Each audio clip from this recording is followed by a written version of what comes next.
As a reviewer, I can't connect to that. I just look at someone who's trying to show off.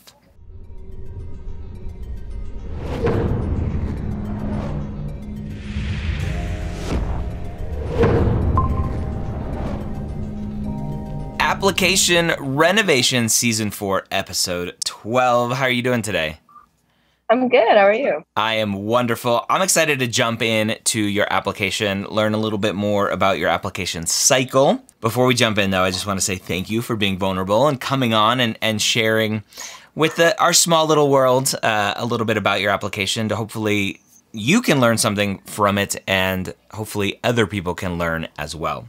So you had mentioned before we hit record that you had kind of just found out about my channel and what I do, and you're like, my application is terrible. So I want to hear in your words why you think your application is terrible. So I initially was working with like a, not a counselor, but like a med school coach. And he was opposite philosophy of you. He literally gave us a breakdown for everything we had to write. And the breakdown was explain what you did, explain how it'll make you a better doctor. And basically he was saying to tie everything back into being a physician. And that's just not how all of the activities are. So there was a lot of forced connections there. And then my personal statement, I think the personal statement really did me in because it was really all over the place. You guys will see, like, there was no stories that really had a cohesive conclusion. Like it was kind of crazy. You'll see. You don't even need me. You know what's wrong with your application at this point. No, but I gotta show the people. Okay, we gotta show the people. So it's interesting, right? And there are plenty of amazing advisors and coaches and other people who completely disagree with how I write or how I suggest writing a personal statement. And they have plenty of success helping students get into medical school. I just personally don't think it works well. And so we're gonna go through your application and I'll point out the areas and show, and it sounds like you kind of already know, right? These forced connections just don't connect human to human. And when you don't connect human to human, why is the person reviewing your application going to be excited and interested to go, oh, we need to bring this person to our school to interview them? So that's what we'll get to, and we'll take a look at your application. So let's go ahead and dive in. The first thing I always love looking at is application day. And you submitted, I think that was the first day, the 28th or 27th, 2021 was the first day. So you very early, you understood. And just to nuts and bolts, this is your first application cycle? Yes. And how many interviews did you get? I had one interview, or no, I had 2 interviews and waitlisted at both places. Okay. So waitlisted post-interview very often tells me either they were kind of intrigued with your application and hoped to flush things out a little bit more with you. And typically when we see these forced connections and everything ties back to medicine, and then you go to your interview and you try to do the same tactic, that's, again, you're causing this further divide, and people are like, whatever, like we got plenty of those people that think everything is related to medicine, everything's preparing them for medicine. And so we'll maybe take a deeper dive into interviews as we go. So little demographic stuff, Spanish, English, Polish as languages. It's great to have so many languages. SES disadvantage, no big red flags, which is great. We like that. So then we get to your transcript, and I see this first class, and I wrote a comment here, no repeat. So you took Gen Chem, you got a C+. Bad. Let's talk about the conversation, because it's a very common conversation. Do I need to repeat this? Should I repeat it? You decided it looks like, unless it was just a completely different Gen Chem class that you couldn't mark as a repeat, it looks like you didn't repeat it. What was the thought process there? So yeah, I did not repeat the next class. In my school, it's a C or below that you can repeat it. If you have a C+, you're not allowed to repeat the class. Aha, okay. And I don't know if you could tell after this, I got kind of shaky with my major and I switched to biopsych. Okay. And then I switched back to bio. So that's why I do have a couple psych. Well, now I started just taking general ed classes because I was a little scared on what to do with my major. And then I took biopsych and then I switched. That's why it took me so, there was a lot of classes packed in there. Yeah, very circuitous route. Oh, yeah. Got it. All right. And I can see the repeats for the C minuses here and Yeah. here. So just struggling with some chemistry early on, that's allowed. You're not expected to be perfect coming in. So some early struggles, exercise, no, intro to whatever physics that is. That's a special story. It's a very special story. So struggling with some physics. And so we continue to go through your classes. And then at some point, you kind of figured it out, right? You get a little bit later on into your junior, senior year. And I see a lot more A's than B's and other grades, which is great. And then a couple of classes looks like maybe at another school for a little bit. So jumping around a little bit. Oh, that's your study abroad. There you go. And so we have this trend that starts off from a science perspective, not too great, but then we keep going up, right? 292, still not great. 386, now we're talking. Almost 19 credits.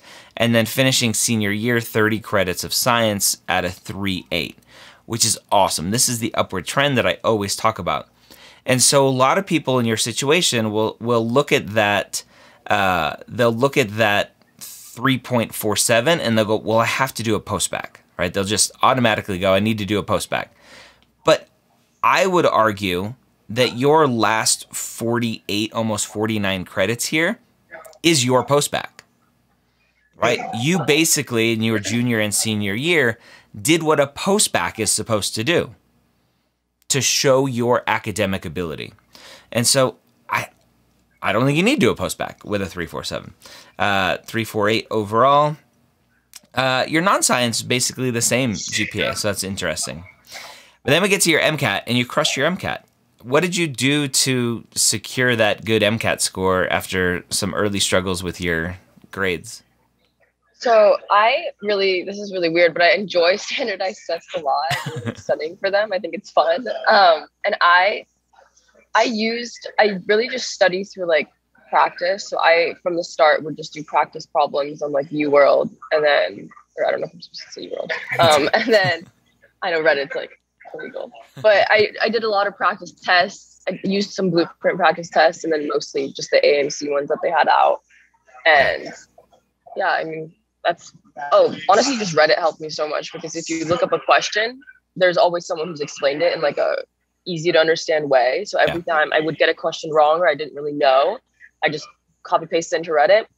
Boom, free tutoring. Somebody's already talked about it. Perfect. You use the power of the internet, which is amazing. All right. So from a stat perspective, I think you're okay. A lot of people would look at that 347 and go, it's not good enough. Again, your trend is awesome. So I think you're on solid footing. You had 2 interviews, so other schools thought that as well. Let's get to your experiences, all right? And you've already talked about it. Your experiences, this other person who helped you with this was focused on, you need to sell yourself, you need to tie it to medicine, you need to like all this stuff, which is completely opposite of what I recommend, which is just tell me who you are. Tell me the impact that you've had and help me understand that. So when we get to teaching, tutoring, teaching assistant for human physiology, it's only 3 months long, which is somewhat expected, right? Because it's a semester for the most part. And so we get this 3 months, 110 hours, right? And it's, again, the things that I highlighted here are basically the things that you've already pointed out and said, yeah, it's probably what you're going to point out, right? Demonstrated initiative by spearheading your own weekly review sessions, right? Just the sales pitch stuff. Furthering passion for teaching, fuels your impetus to continue teaching. So you basically had a list of things that you thought were important for medicine, teaching, science, as we'll get to, initiative, right? And you basically went through this list and you pointed it out every opportunity that you had. And so, and again, the connection to medicine, you talked about it already. Being a tutor, you don't need to tie to medicine. Medicine does involve teaching, but you don't need to be a teacher or a tutor or a learning assistant or whatever to be a good physician. And so everything in an application does not have to tie to medicine. Everything in an application does not have to be done or projected onto the application to show that it's going to prepare you for medicine. Again, that's just my take on what the application is for. So we get to the next one here, lab technician, medical clinical. And again, it's only 3 months from September to December. September, October, November, 4 months. And 100 hours. And you mark it as a most meaningful, which is interesting. I always look at most meaningfuls and I see shorter activities and I go, like, why was this marked as a most meaningful? Again, was it strategic? Was it like, ooh, this is a clinical experience, therefore I should mark it as most meaningful? Or is it truly a most meaningful activity in your life? And it just happened to be a shorter activity, and it was just something that you wanted to put in. And this is a theme that we'll get to in another most meaningful activity that you have a little bit later. But it's just very strange writing that you have in terms of what you're trying to highlight here for your most meaningful. Right, as our society became accustomed to the reality of the pandemic, healthcare workers around the world were recognized as heroes. And so I'm like, okay, are you wanting to be a hero too? Like, why talk about this, right? Because as the pandemic has gone on, we are now the opposite, right? We are now evil vaccine pushers, and so the what you're trying to highlight again is more traits and skills and everything else versus like, just tell me why this was most meaningful to you. However, I recognize that this job was about more than myself. People needed healthcare workers to help them despite the potential risks. So you're pointing out, right? Look at me, I'm a hero too. I'm going and helping everyone when I'm putting myself at risk. Right, and there's a lot of context potentially that doesn't go into these because I don't know if you have some sort of autoimmune condition or some sort of health risk, or you live with people with health risks. And that doesn't come out here, but there's just some weird what you're trying to point out. Right, again, I learned that putting care of others above my own fears or hesitancies is what it truly means to be a physician. Like, I've actually never thought about that. I don't think as a physician to put my own fears aside for other people. Like, we are human beings too. We have our own fears, and there are plenty of physicians who have conditions that are like, yeah, I'm not going to go into that contact room. The patient has C. diff or some other like tuberculosis. They're like, yeah, I have an autoimmune condition and I'm on medication that puts me at risk. Like, I'm not risking myself. Like, we have other residents and attendings that can go and deal with that patient. So again, I don't need to keep harping on it, but you already mentioned it, right? Just the angle that you attacked these activity descriptions with was just, here's how awesome I am. Here's how it's going to help me with medicine. And as a reviewer, I can't connect to that. I just look at someone who's trying to show off. Okay? Any questions so far? Nope, you're right spot on. That's exactly, I was trying to like make it seem, or this is, okay, I'm not trying to blame the med school coach, but he was definitely like, your most meaningful activities should all be clinical experiences. And I mean, yeah, but what does critical experiences mean? Clinical. Oh, clinical, yeah. They shouldn't. Yeah, that definitely wasn't probably my most meaningful experience. Yeah. So most meaningful, and this is, I think, either a myth or just, again, trying to structure the application to highlight specific things. Most meaningful, nowhere on AMCAS does it say most meaningful clinical experience. It's just most meaningful experience. And I translate that for you as most meaningful to you as a human being. Like, what has shaped you? It could be a hobby. It doesn't have to be clinical experiences. And I've talked to students who have gone to med school, like open houses, and the dean of admissions is like, the clinical or the most meaningful experiences, you should have one clinical, one research, and one shadowing. And I'm just like, no, like, that's not the point. But anyway, again, you're always going to have the one school, the one advisor, the one whatever that's going to have their opinion. and it's going to differ than mine. And so my opinion usually works in the macro. Most schools, most advisors, most reviewers. And then if you happen to come across one that's like, yeah, no, I don't like this, then oh well. Gord, Neuroscience Lab here. So again, the complexity of the mind has forever fascinated me. So here's the sales pitch of like, I like science, I like anatomy, physiology, whatever. And again, just the sales pitch here of skills of collaboration and stuff that you have here. The total hours was something I looked at a bunch with yours. This was about a year, less than 10 hours a month. And so some of them I'm like, well, like it's not a lot of stuff. And so I just wonder, I always go to the extremes when I'm reviewing these, trying to be as critical, as nitpicky as possible, just to see potentially. And I'm like, well, like, were you doing this to check off a box that goes, ooh, I did some research? Less than 10 hours a month, you weren't super invested in it. And so was it just something that you did for the application? So that's where my mind goes when I see something with little hours over the course of a year. Again, do the reviewers at the medical schools think that? Maybe, maybe not, but it's just something I like to point out as a potential. The study abroad. The study abroad stuff always comes up. I get lots of questions. Should this go on an application? Should that, right? We kind of call the activity section the extracurricular activity section. It's not technically the extracurricular activity section. It's just the activity section. And so study abroad stuff is like, well, does it go in an application? And I don't know. I don't know the answer, right? You put it in. I think it's fine.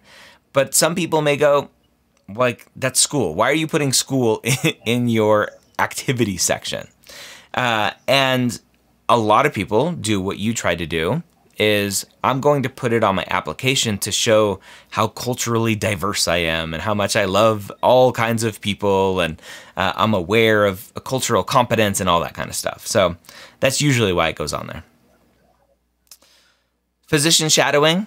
It looked like 2019 was your latest shadowing, if I remember. I know there was another one on here as well.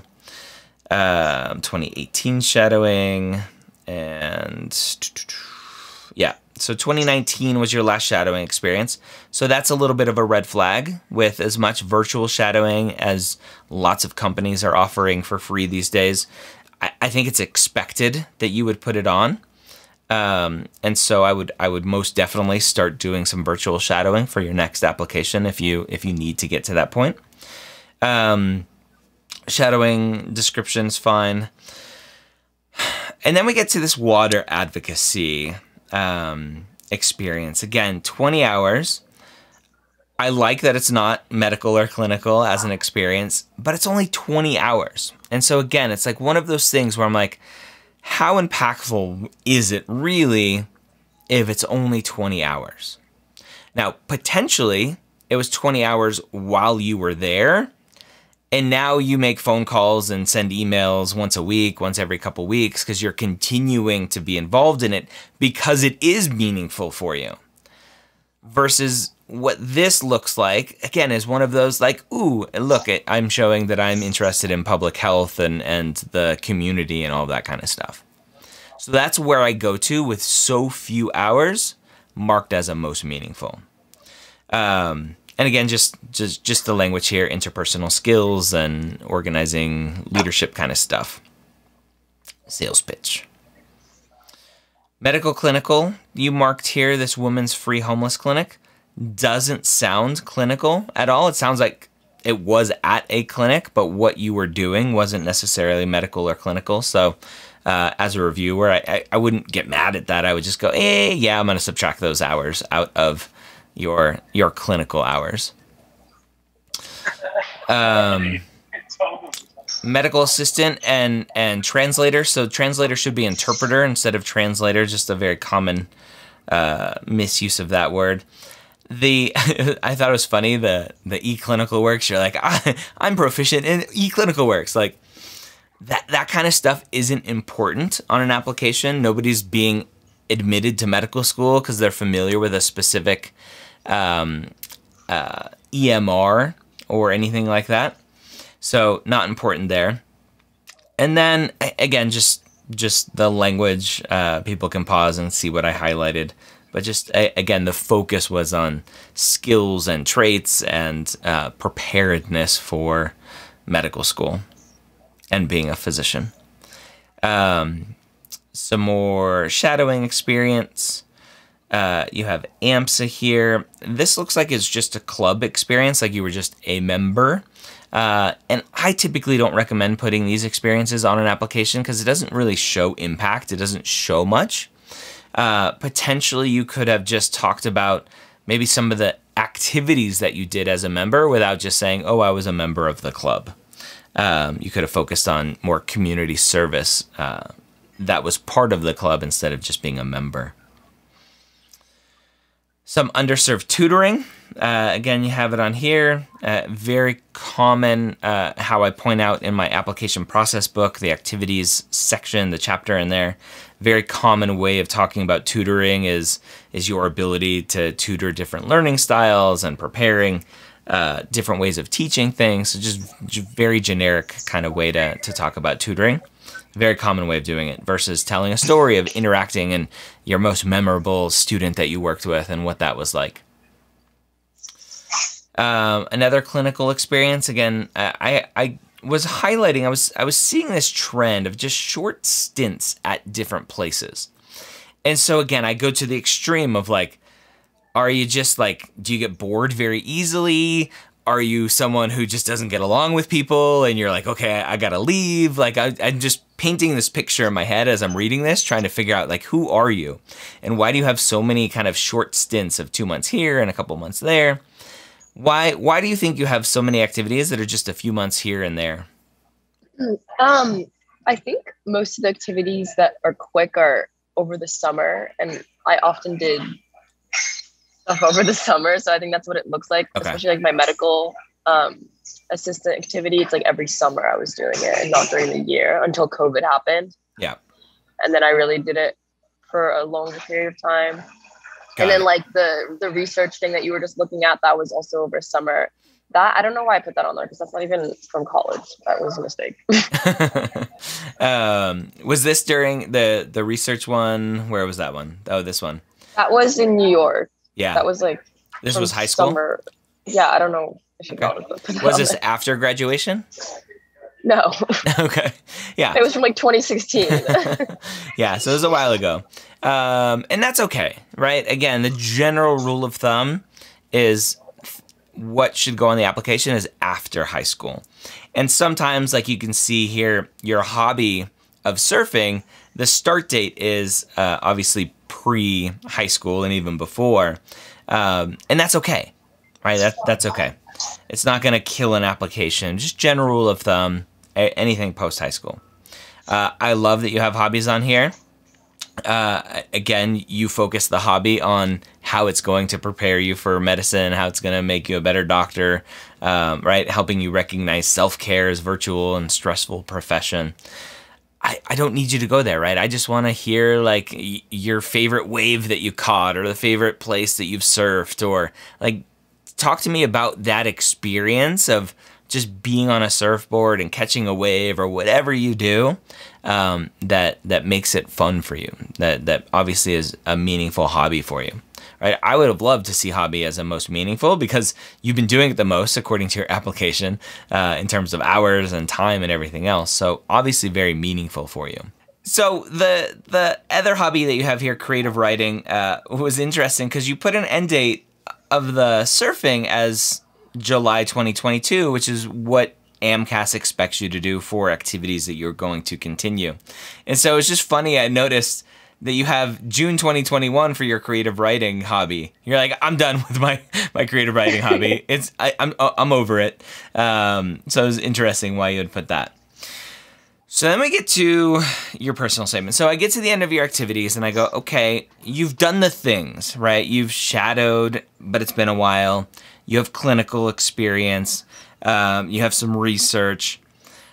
I don't really know who you are because a lot of it's the sales pitchy kind of angle and attack that you took with the writing, but you've done the things. So I'm going to give you the benefit of the doubt and go, okay, let me take a look at your personal statement and see who you are potentially through your personal statement. And so we get to the personal statement, and I read about the art museum and healing through art, and your enthusiasm for this dream. I don't know what dream that is at this point, has been continually reinforced and cultivated through my pursuit of medicine. What dream is this that you're talking about here? I don't know. Like, don't even ask. I wanted there to be a theme because I thought that's what you're supposed to do. Yeah. So I tried to like force this theme that just makes absolutely no sense. I guess I'm not like lying. Like I do love art, and I definitely was interested initially in art, but then there was that. I don't think that led me to medicine. I don't know. Correct. Yeah. Yeah. And there was just a disconnect there for sure. Huge disconnect, right? And I wrote here, not a logical connection to anything here of like, I love art, therefore I want to be a doctor. Right? And this is typically what I see with themes is students force this narrative.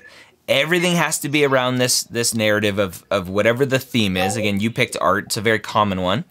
And then it's like, well, art and medicine, sure, there is an art to medicine, but is medicine really art? I don't know. And does art lead logically to medicine? Not really. And so you get to this like confusing, like, well, how did you end up here? Like, who are you? That's always where I go to with these is who are you? And so I'm assuming your dream here is, when you write dream, that you're talking here of wish to be able to impact someone so deeply. And again, like you're connecting, watching these people looking at art going, ooh, they're being impacted deeply. I want to impact someone deeply. I should be a doctor. And I'm like, well, how do you get there? But again, you understand, right? I was drawn to science due to its organized yet incredibly complex nature. Okay, sure. And then, so you go to this, what I consider one of the most cliche reasons of saying why you want to be a doctor is I like science and I want to help people. Your helping people was the first paragraph of, ooh, I saw how art helped people. I want to help people. And now I love science. Haha, it's a match made in heaven. I'm going to be a doctor, right? And again, just continually bringing up this theme of art as we go on, where I wrote theme here, and lots of explanation of medicine, right? The people reading this are very likely physicians or very, very well attuned to what medicine is. And so the personal statement does not need to explain to them that you understand what medicine is. Or helping them understand what medicine is. And so when we get to sentences, when I read kind of sentence by sentence, and I think the sentences like here, like a painting, medicine is a mosaic of choices. Choices physicians make in their words and actions can lead to a lasting impact on their patient's life. Like, yes, that's 1000% true. Do I need you telling me that in a personal statement? Is that truly who you are? Or again, is this forced because of the theme, because of what you think you have to do here? And I would venture to say it's probably just forced because that's what you needed to do based on what you're told or what you thought or anything else. Again, just very, very common. And I want to just let it be known for everyone. Like, this is typically what we see, right? We have these numbers that come out of like, ooh, medical school admissions is really hard. It's only 40% of students get in. Like a lot of times the students who are applying don't have any clue what the application process is like. And yours is not horrible. It's just very much against how I recommend doing it. But I've seen some really horrible things. Like, the personal statement's 5,300 characters. I've seen students write like 3,500 characters of just gibberish going, okay, that's my personal statement. And they submitted that. And they're like, why didn't I get into medical school? I have a 3.9 and a 520 MCAT. I'm like, it's so much more than that, right? Just the connection of who you are. So explaining medicine, don't need, again, striking parallels between art and medicine, just continuing the discussion, the theme. you have this experience here of working at the homeless clinic, and it's a lot of just describing what you saw and not really, again, showing who you are, showing your impact, showing the interaction. That's how, as a reviewer, I can be able to take away some things from it. Are you a caring person, compassionate person? Are you empathetic?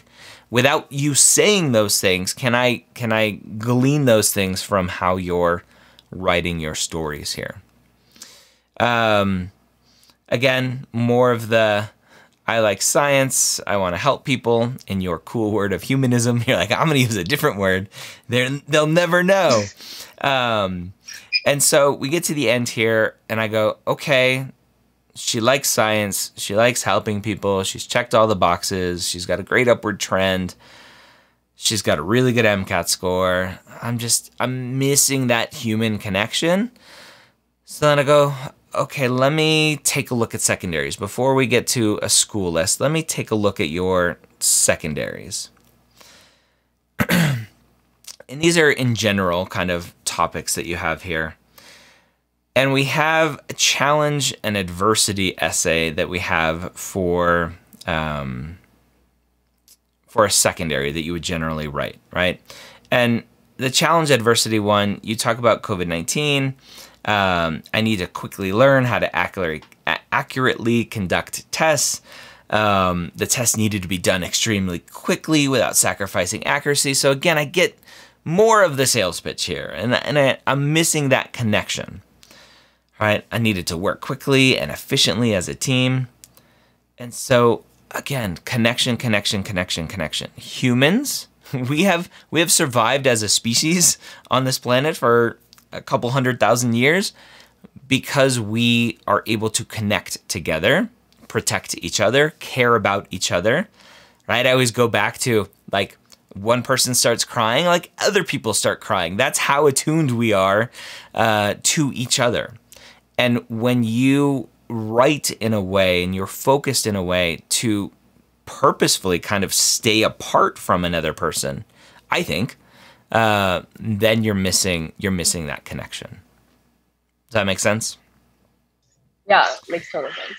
Definitely, I wasn't like telling a story or talking about what I did. It was just more like, yeah, I see what you're saying. Yeah. You're like, here's everything I did. Here's how awesome I am. Like, take me. You applied to a lot of schools, but your school list is actually pretty decent in terms of private versus public. So you had some potential understanding and awareness of that. So all my green check marks here are private schools. The orange ones are public schools with some potential. Again, as long as you're aware that applying to public schools as an out-of-state resident is typically a long shot, depending on the school. As long as you're aware of that and you still want to apply, I'm all for it. And so you can see the bottom half is mostly public, or bottom third, with the top being private. So we get to the end. You had 2 interviews. I'm assuming, again, that the interviews, how you focused on your answers and everything else, again, was not connecting as a human, but more of that sales pitch. Would you agree potentially that that's the angle that you took for your interviews? Well, my interviews were both MMIs. Aha, okay. So then I couldn't even try to connect if I wanted to, because it was basically a Casper test. Okay. And how did you do in your MMIs? Did you go in with like structure and here's how you answer an MMI? How did you do that? I think I did pretty well on my MMIs.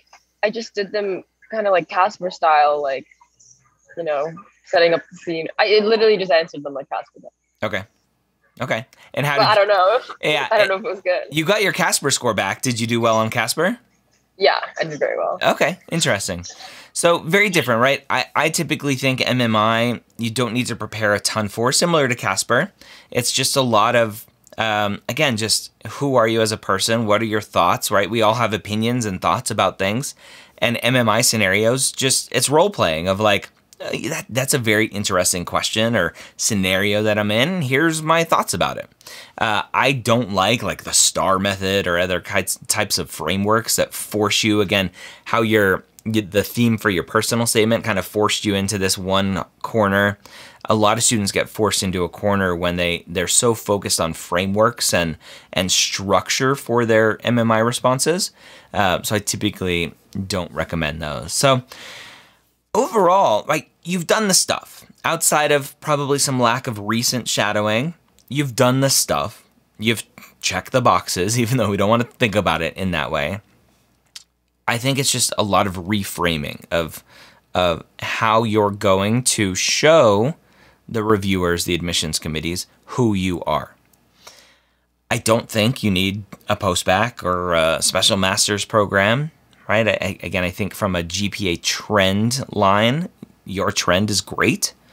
I think really just connecting more with the people who are reviewing your application will make all the difference. Right. I had a question about my grades. Yeah. Do you think I should mention my grades? I feel like I do have a lot of poor grades early on, and then I have that one grade that like really screwed me over. I didn't really know.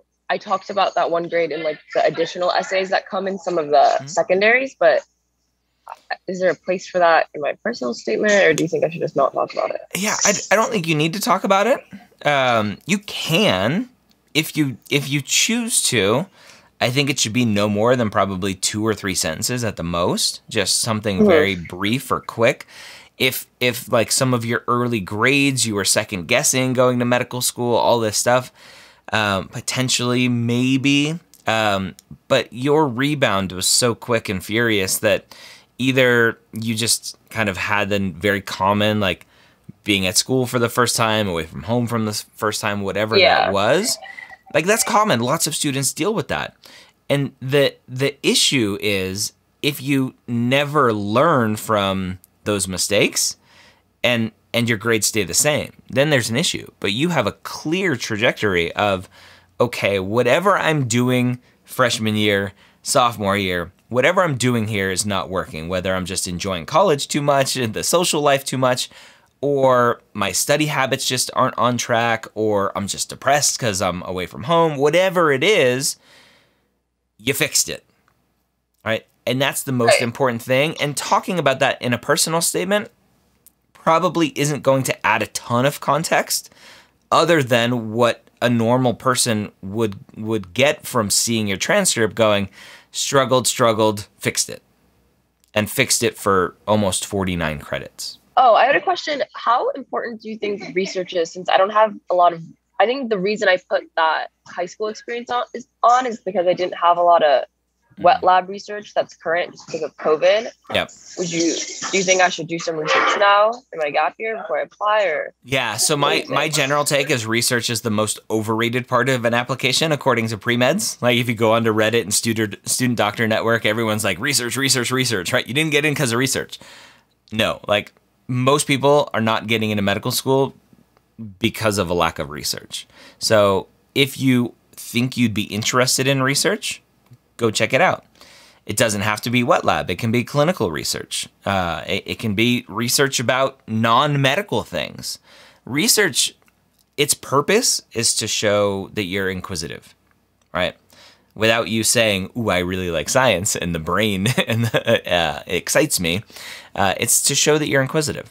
I had a student I worked with a couple years ago who's at University of Colorado now, medical school. She was a geologist, right? She was teaching. She was a professor at a local college here, teaching geology. And then she realized she wants to go to medical school. All of her research is rock research, like literally, like studying rocks. And that was her research for medical school. But it's still valuable. She put it on her application. I'm pretty sure it was the most meaningful activity as well, because that's just who she was. Right? She showed who she was. She showed the things that, how it impacted her, how she impacted it, and it was fine. So if you're interested potentially in going and asking questions and learning more and trying to see what's going on, it doesn't have to be in a wet lab. It doesn't have to be the bench research. It can be in a clinic somewhere, helping physicians and talking to patients through whatever they're doing. Okay, cool. Thank you, Dr. Gray. You're welcome.